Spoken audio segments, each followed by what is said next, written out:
కాపాడు. ఈ లోపు మధ్యలో జరగకుండా నేను మాట్లాడుతున్నాను. అమ్మా ఊహమ్మా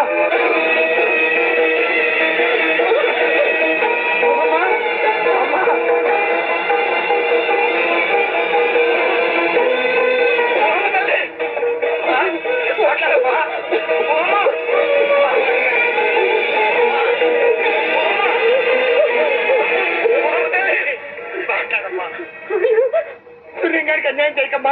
ఆయన చాలా మంచివాడమ్మా. మీరంటే ఆయనకి ఎంతో ఇష్టం అమ్మా.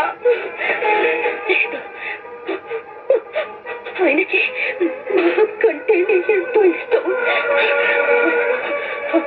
అందుకే నన్ను కాదని దాన్ని కారు తీసుకుని తీసుకెళ్ళారు. వద్దమ్మా, మీరు తాగకూడదు. బతికున్నప్పుడు చావమన్నారు.